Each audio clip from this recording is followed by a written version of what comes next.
Well, hello and welcome to KCIW's Curry Café. I'm Rick McNamer, producer and volunteer. Every Sunday, host Ray Gary puts together a program of guests who discuss various topics of interest to our community. As listeners, you can text in questions or comments about our discussion at 541-661-4098. Again, that number to text in is 541-661-4098. Now here's Ray to tell us about today's show. Well, once again, we put together a panel of experts, and we're going to talk about a subject today that affects every living thing on Earth. Now, next week we'll talk about something else, but today we're talking about every living thing on Earth, and that is, of course, the environment. And the environment is in more and more danger from political issues and all sorts of things, but we'll let our experts tell you about that. So let's go around the table here. Start with you, I guess, Bill. I'm Bill Gorham. I'm a marine biologist, a retired marine, well, actually I'd say a recovering marine biologist because you never get out of it. I used to be an environmental consultant. I've been very actively involved when offshore wind was sort of going here and continued to be involved. So trying to put together a climate group here, Coastal SoCan, Southern Oregon Climate Action Now, and it's focusing on action. I'm Michael Gorse, and I would like to distance myself from anything expert, because I'm not. I am just a human being who grew up in San Diego around the ocean with a great love for it and accessing it on a regular basis and kind of depressed about everything I've seen gone down. And we're all inhabitants of Earth, and we're trying to kind of focus on the upcoming Earth Day, this April 22nd. Right. Am I going? Yeah. Long ago and far away in 1970, there was the first Earth Day on April 22nd, and it was a big deal then, as I remember. It was almost like Woodstock. There were people up in the grass and having picnics and doing demonstrations and doing all sorts of things. And it's kind of dwindled down quite a bit now to where, what day? Kind of been beaten up just like the ocean. I don't know. But it was, the environment and the ecology movement back in those days was a pretty big deal. And for some reason or other, it's not as much as it used to be. Maybe it's because we did a lot of things. It's still not even close to right, but the water is cleaner and things. In New York City, in the harbor, a place where boats, I guess, don't go, there were old hulks left over from, I believe, I may be wrong on this, left over from the Civil War. The wooden parts were there. And when the water was cleaned up, bacteria could live in that water again, and now that water is rotting and it's gone. That's a good thing, even though it's doing away with the anti-good news. But I do agree, and it bothers me, and I think it bothers, I'm sure, all of us. Where has the enthusiasm gone? It seems to have waned. It's fake news. Well, it was started by the Chinese to wreck our economy. Well, you're not paying enough attention. There's been a push to get a little nuts about it, but yeah, I have. As a matter of fact, I did look up. I tried to see what events might be coming up in the Brookings area. Now, all I could find was there was on Saturday before Earth Day, they were doing something about pollinators, bees, which are in great trouble right now, so I hear. And I didn't see anything in Crescent City. Now, Crescent City 3 years ago, was big on getting the people out to clean up the beaches. And they had a big volunteer day. I didn't see one for this time, but, every day should be Earth Day, really, in my opinion. When I walk the beaches, and I walk them a lot, I usually try to take a bag or two with me because there's plenty of trash to pick up out there. Right. Yeah, as a matter of fact, Ray, you mentioned about the first Earth Day being 1970 and April 22nd, and that was preceded the year before by the oil spill in Santa Barbara Channel, which is interesting because right now there's a company based in Houston, of all places, an oil company that wants to reactivate the three of the oil platforms out there. And it would be the crude oil would be shipped to shore and then pushed into pipelines along the coast, which is exactly where the oil spill in 1969 happened in Santa Barbara that really spawned a lot of the activity, a lot of the environmental movement. Boy. So It's funny that we're still some people try to push the things that exactly are the things we should be trying to get rid of. And they're somewhat militant about it. Yes, they're very militant about it. We've had marchers here. We've had people with their 350 dually diesel pickup truck coming up and revving their engines next to us. I don't know what that was supposed to prove, but... Well, the most terrible thing has happened. Some of the things we did worked. The Cuyahoga River no longer bursts into flames for no other reason than, it's got more pollutants in it than, flammable pollutants in it than water. The ozone layer that we decided to change our styrofoam formulas and spray cans from, and spray cans air and whatnot. conditioning. It's almost healed. right. We can accomplish anything we actually set our mind to. It's what Mr. Rogers always told us. But that also scares the people who would rather not. Well, it's the people that are making money off doing the things they have done that are scared they are powerful, and money talks, unfortunately. And they focus on, I think, short-term gain for the very few. I've had people say, are the people that are running the oil companies and the groups that support them really that horrible, really don't care about their children? And when you look at the data, you go, I guess not. Apparently so. Right. It's sort of, the evidence is by what you see. Yeah, sad but true there, I think. Don't listen to what they say, watch what they do, Right. and look at the consequences. We are the most manipulated society on the planet and the richest society ever on the planet. And why do we make these decisions? Well, it's well paid for propaganda that makes us make those decisions. But even this last week, it was Larry Fink, the head of BlackRock, that was out warning us about the path that we're on and the chaos, shock, and awe generation of constant crises that we're entered into now that's caused a lack of trust, a failure of confidence in our system so badly that people stopped buying bonds. If China decides to unload bonds, we have no hope in handling that debt that we have. So here we go. Yeah. And Michael, you said something about the ozone. I'm ignorant of this fact. Is it actually better repairing now, or is it getting worse? Or It was getting bad for a while, but because they were able to have and I forget the specific protocol. Chlorofluorocarbons? CFCs, chlorofluorocarbons, that are really bad on breaking down ozone. Okay.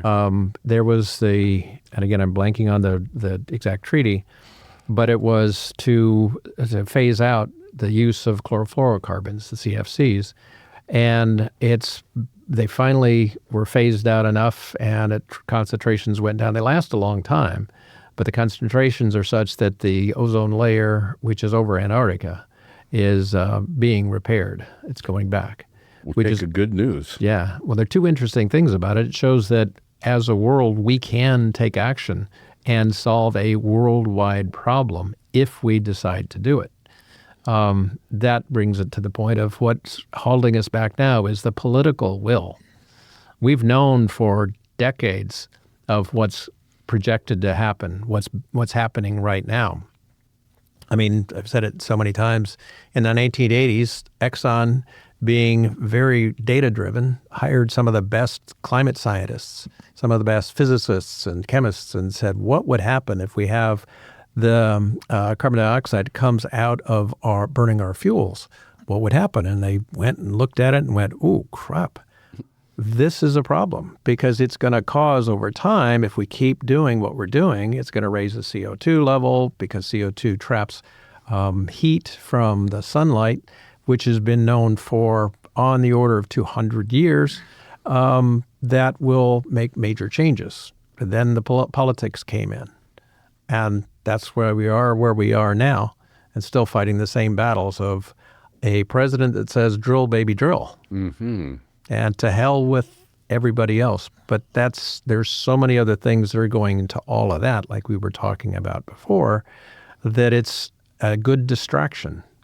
I watched a program on CNN last night about what other countries, and I think some of it was us, to improve the way they interact with the environment, solar panels and windmills, things of that nature. And there's a whole bunch of things. I think, boy, they're really doing a good job. And then they said, in America, and they had Trump, come on, drill, baby, drill. Yeah.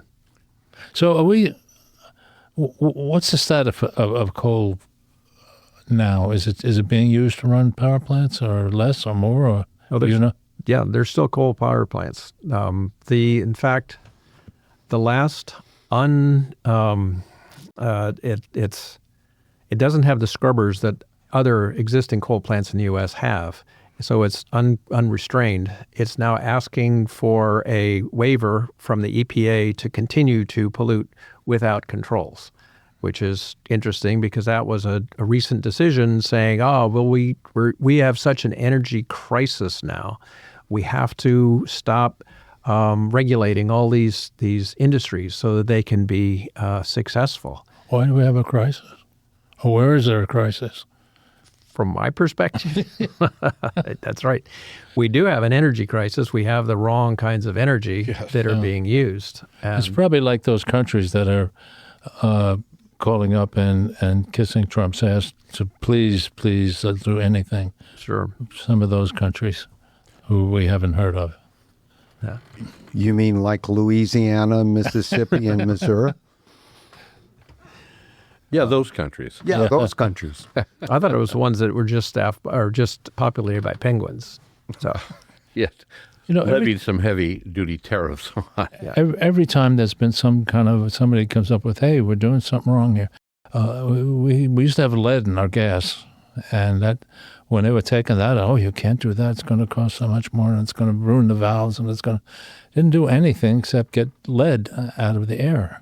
And reduce the amount of lead that was going into babies. Yes, yeah. Well, obviously, yeah. Affect our mental capacities because it does reduce your mental abilities. Mm.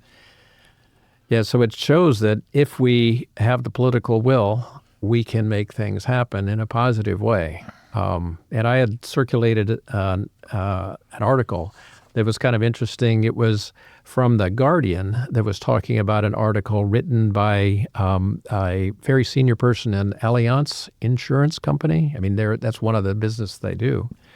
And his basic premise was that if we keep doing what we're doing right now, and if we don't make major changes, we're going to have a collapse of our financial system. And this is somebody that's very, very senior in one of the biggest insurance companies in the world. And he is saying that we will not be able to insure because insurance is all about managing risk. And if you're not believing that, just look at what happens in California, what's happened in Florida. Matter of fact, when we sold our house in Southern California and moved up here, we felt very lucky that we had a buyer that was able to get insurance because a number of our neighbors, when they were selling, they could not sell because the buyers could not find insurance. And so if insurance for housing disappears, then you can't get mortgages. And then we've already been through, a decade ago when you can't get mortgages and things fall apart.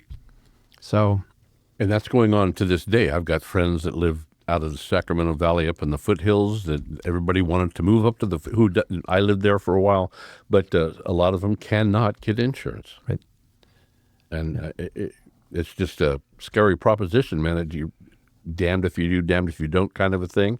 It's a real deal. I did read that, Bill, and we talked about that a little bit yesterday. There was a question that was in there.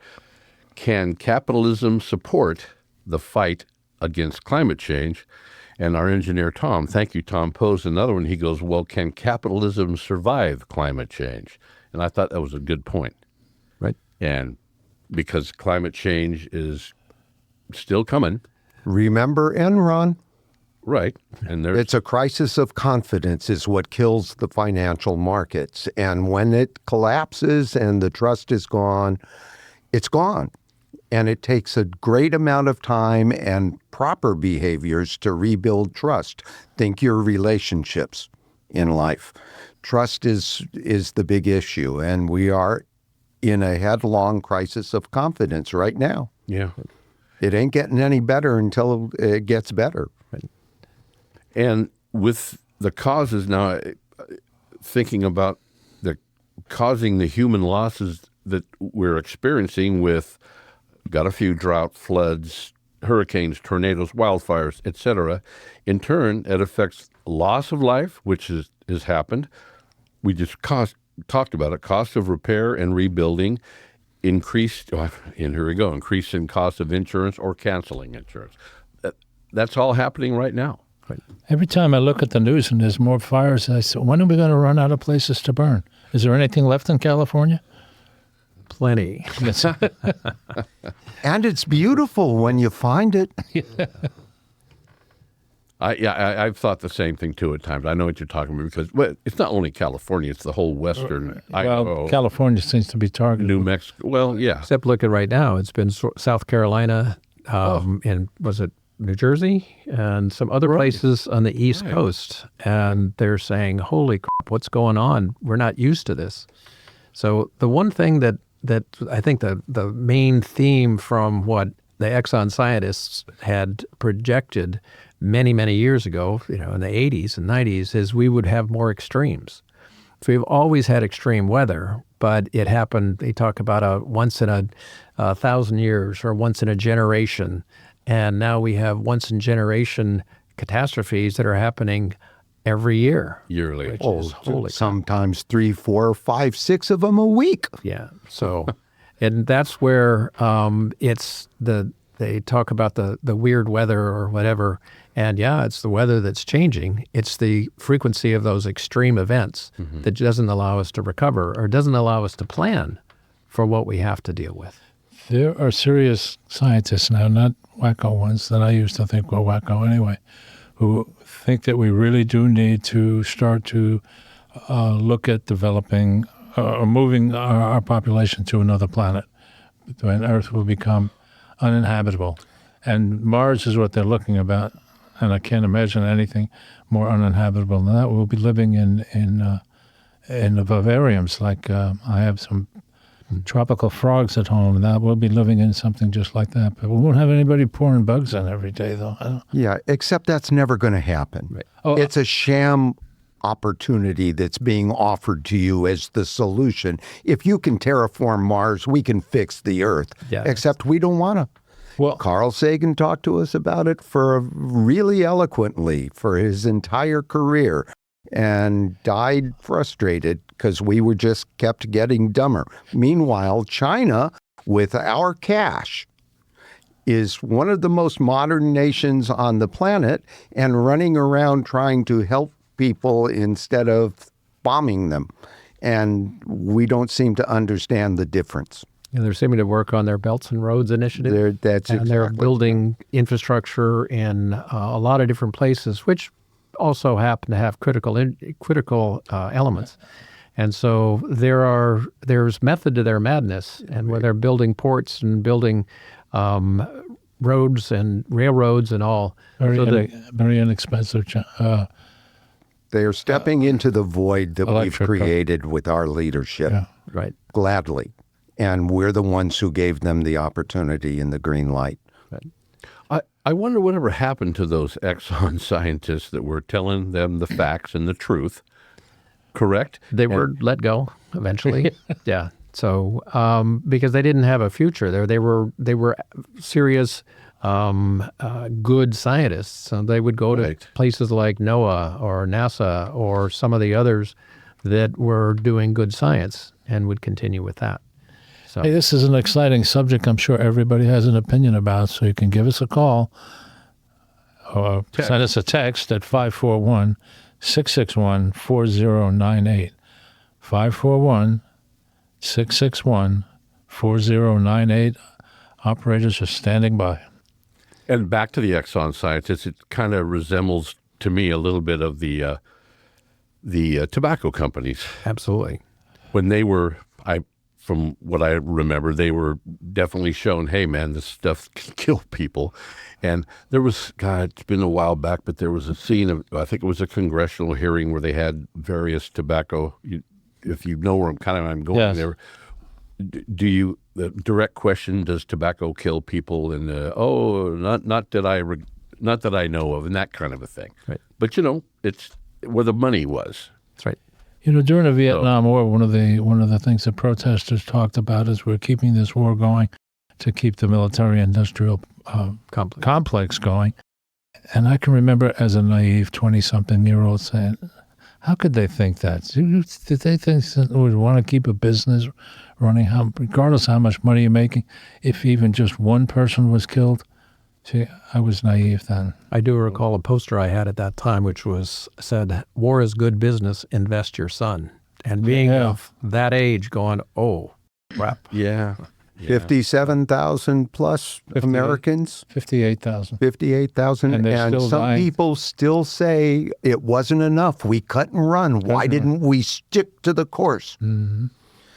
Didn't take very long after we loaded those people on the helicopters to get them the hell out of Saigon, that the tanks came rolling in and just took over the city or the country. Robert McNamer once talked to in a meeting with his generals, said, guys, I've been totaling up all your tabs here for the last couple of years, and we have now killed about 140% of all the Vietnamese. How do they keep coming? Which is the beginning of the mistrust of government. I can tell you a little story that, talking about body count. I was with a unit that operated on the Riverine Division, 9th Division, and we would go in on landing craft and be put in by the Navy and do whatever we were supposed to do. So this one day we were put in, I don't remember if it was the wrong place or what, but we were going to do a blocking force. We were just going to sit still, and another unit would push the enemy towards us, was the explanation. It turned out we were dropped right in a Viet Cong graveyard. There's North Vietnamese flags every place and everything. And sitting around board, blocking forces don't do anything. Somebody said, hey, maybe there are really weapons in those coffins or in those graves. We should dig one up, which we did, and found out very quickly that they were the smelliest weapons you ever saw. But anyway, we buried them back up again. And I forget, there was 25 of them, 26 of them. And about a month later in Stars and Stripes, there was an article about our platoon, how we engaged the enemy and killed 26 of them without a single casualty. Amazing that they fabricated some of those stories. Yes. God heavens. Well, it was George Carlin who observed that the United States of America is an oil conglomeration with a military-industrial complex. And it's a big club, and we aren't in it. Well, and another club that we aren't in, and I was a little dismayed by this, is our position in the world of countries that take climate change seriously. The one that I read, we were number 57. And the top ones, I'll just read off real quick. Denmark, Sweden, Chile, Estonia, the Netherlands, Norway, the UK, Portugal. So what does that say? It says we don't care much. This country doesn't seem to care much, or doesn't take it seriously. I'm not privy to exactly what these countries do, but according to this survey, whatever you want to call it, they are the ones that are actively trying to do something about climate change. Well, that's where it comes in, the political will to get things done. Okay. Yale has their climate connections, and they and George Mason do annual or maybe twice a year surveys. And they, based on what they have found, is something between 60 and 70% of Americans are seriously concerned about climate change. However, when you then rank that and other things they're concerned about, like paying for electricity, feeding their kids, now getting deported or not having people to come visit from other countries, that climate change is a lower priority. You have to figure out what's the most important thing. One of the things about the climate activism is that it focuses on, and I like polar bears, but polar bears are a different species from us. They are in a different place from us, and they're talking about the glaciers melting or the ice caps melting, and the polar bears can't get to feed, and that's distance in time. Distance in time, difference in species, distant in all the other aspects of it. We need to be talking about what's happening to us right now. That's one of the problems that I think they have is that whenever you see a report, they say by the year 20,000 and something, or 100 years from now, Right. the water level here is going to go up a foot. And it doesn't sound like a lot, even though that is a lot. Now they are, in Miami, are they raising buildings or lowering the road? I forget. Both. They're raising They're both. trying to Yeah. do both. But the problem is And this is a governor who will not allow the term climate change to be used. Yes. yes, he's I haven't figured out if he's to be awake. Does that mean woke? Or to be asleep is to be not woke? I've never quite figured it out. Which is better, to sleepwalk and be Or completely bury your head in the ground like the ostriches supposedly do. No, they don't do that. I'd rather be depressed than delusional. yeah. At least leads to some action for most people. And Bill, you brought up a good point. We talked a little bit about this at the SOCAN too. A lot of people, they might like, I'm the same. I like all wildlife myself. It might be very far away, and people probably say, who cares about the Arctic or the Antarctic where it's, 50 below or whatever. But me personally, I do care. And I go back to even, this was a highly controversial subject, still is. I think Trump brought it up about the smelt in the Sacramento River, some little fish that people, so what, it's a minnow, who cares?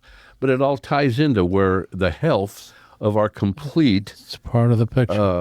of nature, whatever you want to call it. Right. Yeah. So anyway, I'm one of those people that I do care about the other stuff. Yes, we have to have priorities. I understand that too. But to just completely blow off a species because somebody doesn't care about it. I think he probably really is that ignorant, or if he's not, he's, there's a balance in nature, and one thing fits the other, and you take one thing out, and you start to destroy everything, Yeah. a little at a time. Well, every little animal has its place. And it's amazing how interrelated things are. Oh, yeah. There's the issue about bringing back sea otters off the coast here. And we talked about that before, talking about abalone, how the abalone have dropped in numbers for a variety of reasons. The otters used to eat the abalone. Well, when the otters were killed by the Russian fur traders, that meant the abalone didn't have anybody eating them. They got to huge numbers. Well, now, because of a variety of reasons, there are no abalone, there are no sea otters, there's no predators on the sea urchins that eat the kelp. And now the kelp are gone, and that's going to affect the fish, which is actually also apparently affecting the whales. So a little bit of something like a single or a species of a type of urchin has cascaded effects. Yes. We had talked earlier about the presence of the sea otters in Monterey Bay and Right. Elkhorn Slough. And there we're dealing with an invasive green crab that was pushing out a bunch of the native crabs. So everything seems to be tied in together, and we don't realize it until we knock a top predator off or something that is really, really a key species, a keystone species. And Yeah. kelp is a hugely financially positive thing in the ocean. But growing up in San Diego, we harvested it all the time. It was the first generation of kelp harvesting, and now we've even killed this off. Yeah, the interesting thing about the kelp in Southern California, the macrocystis, it grows 2 feet a day. And so you could harvest a lot of it, and it would grow back relatively quickly if you paid attention. Going back, we mentioned about picking up abalone, and you could take 5 in Southern California, you could take 5 abalone per person per license. I went out, first time I did a dive in the Channel Islands was on a boat of probably 30 or 40 people. And there, they all went out, and every one of them had their limit of 5 abalone. Even the ones that couldn't dive and couldn't pick them up, which is amazing. It's kind of like taking shoes off a rack at the shoe store. And talk about recognizing instantly this is incredibly unsustainable. And it's like, of course, but people didn't seem to think about that. And so that sort of behavior was one of the reasons that abalone populations dropped substantially. We've spent decades worrying about the cost of dealing with climate change in order not to ever understand the costs of not dealing with climate change. Right. Right? Yeah, correct. Yeah. And Neil deGrasse Tyson said it would be a whole lot cheaper to fix the Earth, take care of the problems, than it would be to try to move to Mars. He's right. I kind of don't like the government spending a whole lot of money on space travel. I was not all that in favor of the moonshot, and I just thought we had other priorities to spend the money on. But now it's all being done by private industry. I'm sure it's all being subsidized, but It's all our money. right. But I think this building a habitat on Mars is kind of exciting. that's where my priorities. Supposedly the next moon thing is that we're going to go to the moon and set up a way station there or something, like the Pony Express, I guess. And from there we can move on to Mars with stuff. Well, I don't. As a kid, it was very exciting for me to watch the moon landing. I remember watching it. My dad breaking out in tears. I mean, it was an emotional thing. It was a big scientific leap forward, I suppose, and I kind of like it to still go on. And you're right. Maybe now it's more privately. That's the technology. We have cell phones from that. The internet we have from that. We have Tang. Thank you. Zelcro. We got it. Yeah, when my aunt babysitted, it was Tang, baby. Drink with the astronauts. Yeah, that's right. But yeah, and that's kind of my thought. If we do further explore, I guess, maybe there will be some magic little thing they'll discover there. I don't know. Right. I kind of like the space program, but I do want to focus on fixing our planet first if we can. Right. Well, we're trying to get people to become engineers in America, our kids to get involved, the STEM programs that you hear about. And once there was this guy who stood there and said a speech one day, said, hey, we're going to go to the moon. And all of a sudden, an entire nation went out and educated itself and made it happen.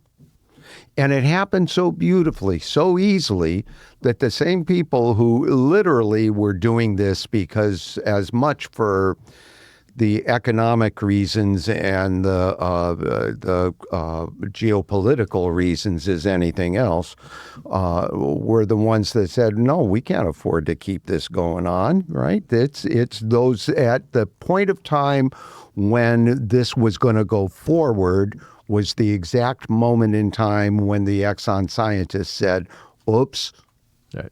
The doubters or the skeptics about the moon landing that say it never happened, well, how come nobody else ever went, is what they say, because this was fake.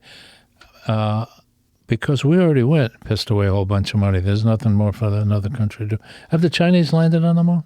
Yeah. Have they put people there? No. But they've landed on the moon. Right? They've landed on it the way we have, the way we've landed on Mars. Have they gone to Mars yet? Oh, yeah. They've got rovers. Oh, I kind of thought that. God. Right. That helicopter flying around Mars was kind of neat. Yeah. And I will say that, were there two rovers that we had on Mars that. I think so. Anyway, I was amazed that they were only supposed to last for a short time and they just kept going and going. The footage that they sent back was amazing to me. Right. But again, where are the priorities there? Well, just because I thought it was cool. I guess there's a poem by Gil Scott-Heron called Whitey on the Moon. Just everybody needs to listen to that if you're not familiar with it. We do want to get the text in. Thank you, texter. We do have a text from a listener. It says, please discuss the effect on climate of economics based on constant growth. Hello. Yay. Where do we go from? Thank you. I mean, that's huge, huge. I think about my hometown city, Sacramento, California. When I go back there, I guess growth, they say you have to have it. It's positive. But Sacramento's idea of growth to me is just another asphalt slab here and another asphalt slab over there and more Walmarts and Walgreens. And You're saying that. You're not excited when you say that. I'm not excited. You should be excited. We have more Walmarts and more Walgreens. I mean, again, I guess growth has to happen at time, but there should be some kind of limits. Well, especially there will be. Thank you. Fundamentally, That's kind of where we're going. nature is very effective at balancing. Yes, true. Now, and I'll jump over to the community or the city of Phoenix. I haven't been there in a while, but I did hear, and they do the same thing because it's all plenty of land, not very hilly, I guess, flat land they can expand, but no water, Right. Hardly any water. But I did hear where they were one successful program because they get such atrocious heat. They were starting to paint, was it roads and tops of houses, a special paint or color? A reflective paint. Yeah, because all of that building, it just makes the heat more intense. And Phoenix can get almost unlivable. It's on its way. Yeah, right. Yeah, this show last night, they talked about that, and they also talk about putting solar panels over the canals where you have the dual benefit there of solar panels, also keeping the canals cooler and less I evaporation. think they have that canal that runs down the length of California to giving the water from Northern California to Southern California. Right. I think they've been doing that down there. Yeah. And I guess Governor Newsom wants to make the tunnel transferred a go. I disagree with that. Yeah. But it's just, more water that we don't have. Los Angeles ran out of water in 1903, I believe is the story, in Cadillac Desert, and built those canals starting in 1903, Mulholland and that whole bunch. The movie Chinatown is all about it. We're at the end of that cul-de-sac. There's no more water. We've dried up lakes, entire lakes. Let me By doing go that. back. I'm sorry, but let me go back. The texter just said, please read my entire text. And I didn't do that. So let me continue. The effect on constant growth and on a more individual level, the effects on the environment of our blind acceptance of consumerism. Compare the size of the houses we grew up in to what we all think we need now. Back in the 60s, we would have laughed at a closet the size of a bedroom. We travel more, we buy more clothes, toys, etc., etc., etc. As individuals, we could start to evaluate the effect on the environment of every purchase we make, or we continue to turn a blind eye and renovate our kitchen one more time. Okay, texter, sorry about that. I didn't push the right button like I always do, but there it is. Good points, great points. Recently, maybe it was during Prime Day or something like that on Amazon. I brought up the shirts. I said, well, I can buy shirts at 40% off or something, and then I looked at a half a dozen of them, and I said, but you don't need no shirts. You have a closet full of shirts, most of which you don't wear. Well, from there, we delve into the plastic situation. Anything, if you buy anything these days, we talked about that too. Right. Socks or clothing items, like shirts, if you buy a package, whatever, you've got to cut off 50 little tiny plastic, frustrating little tags and things. It's unnecessary. I have a Model T, and I don't think I put an ounce of plastic on that. I don't think there's any plastic on it, so that was back in the day. That preceded plastics. Yeah. Your Model T. was- is a good 1927, thing. we had it. We had the answer right there. Right. Right. Well, the whole question about ultimate or unlimited growth, I think about just petri dishes and bacteria, and things go until you exceed the carrying capacity of whatever your resource is, whether it's a petri dish or it's a planet, and are chasing the need for stuff is driven by the people that make money by selling the stuff. Have heard people say, well, your politicians lie. Well, they just stretch the truth. And it's like, that's what advertising is. They want to make sure that you don't notice the things that are a problem, like getting the packaging off something that is almost impossible to get the packaging off, or it does a little bit, but not all of the things you wanted. And you don't need it in the first place. But if you're not buying, you're not a good consumer. I mean, just look at how often the news stories, whether it's in the paper or on TV or on the internet, about we as consumers.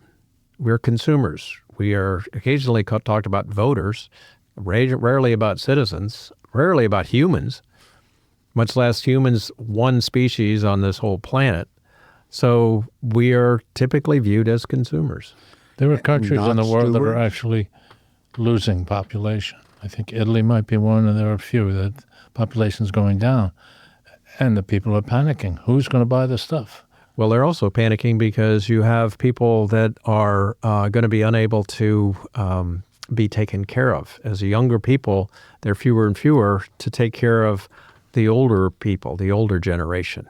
And so the solution to overpopulation, there are no pretty solutions to overpopulation.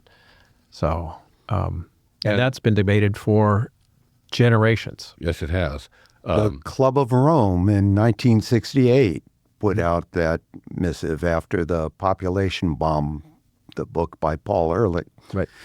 And we've been tugged by that in a great many ways, but we've never done anything corrective about it. We've just kind of kept doing the consumerism. And our corporations have always thought 6 months ahead for their profits. That used to bug me for decades. Today, we think a day at a time, a week at a time. It makes no sense. We're on a completely nonsensical information loop that keeps us from realizing that the big issues are 5 years, 10 years, 50 years out that we are not dealing with. And stewardship should be what we're talking about when it comes to the planet, because we got big issues. Plastics in all of us. It's in our bodies right now, the microbeads. The water is contaminated everywhere. They find microbeads in Antarctica, and in the Marianas Trench. We have broken the system, and it's the water system that we've broken, and Mother Nature is answering us. That's what the climate weirding is. Her response to what we've done. We haven't figured this one out yet. And in the 5-year, 10-year, 15-year category, we're all into the electric vehicles at this point. I personally have a theory that the electric vehicles are a moment in time, that we're going to move to hydrogen because it's a combustion engine that spits out pure water. And that pure water is really going to become the more needed result of the hydrogen revolution than anything else. Yeah. Well, I think one of the challenges with that is that it takes a lot of energy to produce the hydrogen, and the amount of usable energy that comes out by moving your vehicle along is significantly less than in electric. So there are a whole lot of things, and I think that there's some very important uses for hydrogen. I'm not sure. What we need to do is to find what is it that we're trying to do, what is the energy source that's going to be best getting us to that end. I have a theory. Just off the coast of every desert megalopolis that we build anew, and they're almost always on coasts, aren't they? And those coastal megalopolises are in desert areas where they now have to go find the fresh water from somewhere else and steal it from their neighbor, or, rape the planet a little more here or there. If every time we build a megalopolis on a coast, we build a water farm with all that cheap solar and tidal and wave and wind energy that exists off the coast, on the water, with the water. And the city of Los Angeles, instead of stealing water from the interior of California and trying to steal it from Northern California and Oregon, they should be making their own fresh water. And that is going to be a huge monetary investment, a huge system, all sorts of new research, all the things that the corporations love to do. Let them do that. The solution, if they do that, is a plus for the entire planet. Starts to give Mother Nature and the rivers a chance to get back to being Mother Nature and rivers. Because we're on a dead-end street here. When Wally Hickel was the governor of Alaska, he wanted to tow Alaska glaciers down to the lower 48, so supply them with water. I'm not sure there's enough glaciers left to do that anymore. Well, yeah, they're running out too. This program is becoming very scary and depressing. If I weren't in this program, I think I would have turned it off by now. Well, and for those who haven't, remember we are running we are running out of time. We got about 14 minutes. Anyway, good. That's about all my nerves can handle. Our text line again is 541-661-4098. So are we going out for abalone after the show? there's none left. If you can find any. I do want to touch on real quick. I mentioned Newsom. He's been in the news a lot. I know he's controversial. I think everybody's controversial. But I do like he's standing up, trying to stand up against Trump. Trump, the administration, who wants to punish every state that is trying to fight climate change. Now, whether this is going to work or not, I don't know. But he's trying to get on these tariffs. He wanted to get with the other countries that were being tariffed, and if they could get a relationship with California only to not raise their prices for us. It's almost like we're having to isolate ourselves. But we got to fight it somehow. And then I had another, now I can't find my notes, where he was about the greenhouse gases. Oh, they were saying he still wants the cap and trade. I'm sorry, the cap and trade. That he wants that to continue going. People are fighting it, saying that it's not it is working to a point, but they want it to reach by 2030 to have it at zero emissions. Or I'm kind of screwing this up a little bit, but Newsom is fighting the Trump administration on these things, and I'm glad he is. Whether it works or not, I don't know. That's why it sounds like good ideas. I don't know how it could happen, and I know little enough about it, but I don't know how it could happen given that Trump, I hate to say it, Trump's state actions. Yes. So, yes. And yet it's just one more thing to be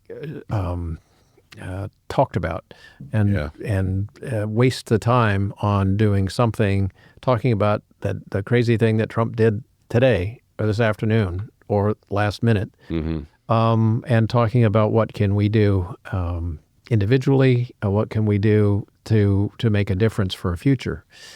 And unless we change the political system, we're not going to be getting anything. I mean, and I have no easy solution for reduction in population. Although, again, Mother Nature is pretty effective. Yeah. COVID was a test run, maybe. And one of the things that I think has come out of the space program, other sorts of things, is fundamental research on issues.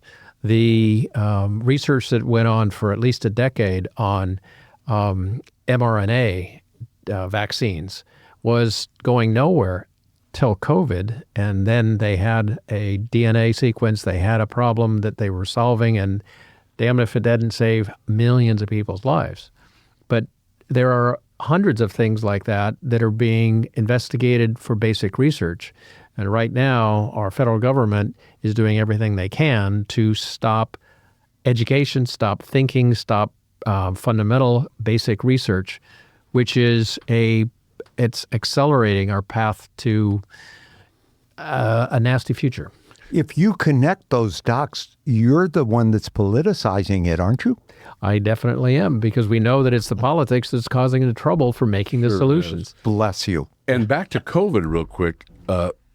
One little good sign, I believe I remember hearing this from COVID, the planet kind of started repairing itself a little bit. Yeah. I mean, at the destruction of other things with COVID, I understand, but it was like we had a little glimpse of like, oh, maybe if we do actually do some stuff to reduce the emissions and, the air can be cleaner, the water can be cleaner, that kind of thing. Yeah.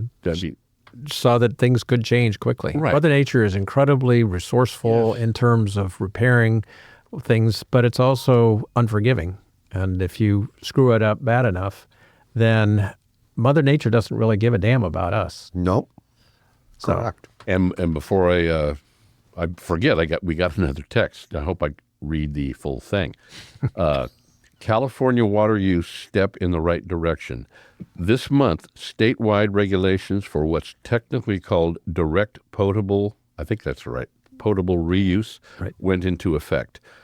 The rules allow wastewater, yes, the water that goes down the drain or is flushed down the toilet, to be treated to drinkable standards, then distributed directly to homes and businesses. Well, you know what? Some people think that might sound crazy, but if it works, why not? Because the water situation can get dire and has been dire. Mother Nature does it.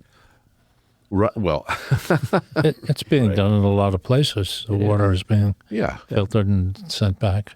And that's where reusing the water instead of just having it flow out into the ocean is good, because there's an ad, which I don't completely agree with, but it talks about when you drink some water, you are drinking dinosaur pee. Mm-hmm. And it's like, well, I'd take exception, but that's the whole point. The amount of water we have, we still have that same amount of water. But if we throw little things like salt, then it's an ocean, or oil, then it's undrinkable, or other toxins. So we have to use the resources we have in a much more effective way.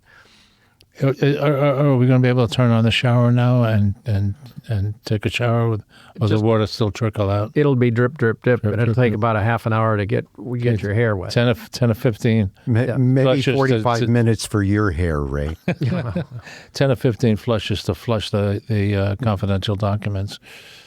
And the other point on that is water is the most precious resource, I suppose. In my neighborhood in Yuba City, I'll never forget this. And we were in droughts off and on, and we could only water certain days a week and all of that stuff. But in my whole neighborhood, I could always walk around while I was walking my dogs. I see people out washing out their trash cans it's like my dad used to do, God love him, rest in peace. But back then we didn't. We'd just have the hose, let the hose drop, the water's flowing down the gutter. I saw it all over the place. Made a mention a couple times, didn't have a good reception after that, so I figured I'll just keep it to myself. But it's ridiculous. We can't get a lot of people to follow those kinds of rules. I don't think that would be a very simple thing that people could follow the rules. Well, they don't. Just don't. They didn't. I'm not saying every neighbor, but it was at least 50% of the people in my neighborhood then that would do that. But when things get in short supply, people get to be adaptable and are willing to do things. I lived in St. Thomas for 5 years, and the water we had was what we got captured from the roof. We had a cistern, and you had what you had. And so you don't take long showers. You don't waste water to, water your lawn or anything like that. So when we recognize the resources that we have that are limited, which goes back to the comment in terms of unlimited growth, unlimited consumption. It's like, why do we need those things? Because we're being driven to support a society that says we need more, and more. And oh, hell, don't worry about what the wastes are. That's somebody else's problem. And that's why it'd be nice if we had the oil companies have to pay for the stuff they dump in the air, like an open sewer. That's where making sure that externality, as the economists like to talk about, they are having to pay for it. I mean, I have to pay to get my trash taken away. I have to take, that sort of thing. We're on a septic system, and when that doesn't work, I'm the one that's going to have to take care of it. And so when we have to own up what we are wasting and all is going to be when the things will change. But right now, the system's not set up for that. Yeah. And you haven't even mentioned how we buy water and the price of the water that we're buying, whether it's the water that comes out of our faucets or that bottle that we're drinking. And we are 70% water. They are backing us into a corner where we don't even have clean water to drink. Even when it comes out of the plastic bottles, it's got plastic beads. Would you believe when you were a kid you pay $1 for a bottle of water? No, especially Or with is it even more than tap that water. now? Yeah, exactly. It's just tap water anyway. Yeah. And the tap water used to be pretty good in San Diego, as I remember. I don't know where it was had, coming from at we the had time. chlorine on Long Island. I didn't know anything else, though. Yeah. So Well, I will say in Smith River, our tap water is real good. that's right. For me, anyway. Now, yes, I do buy bottled water for, quote, emergencies in case we do get evacuated, and then I try to recycle. I'll have the 24-pack for like a year, and then if we don't need it, I put that in my car, and then, Yeah. use it sparingly from then on.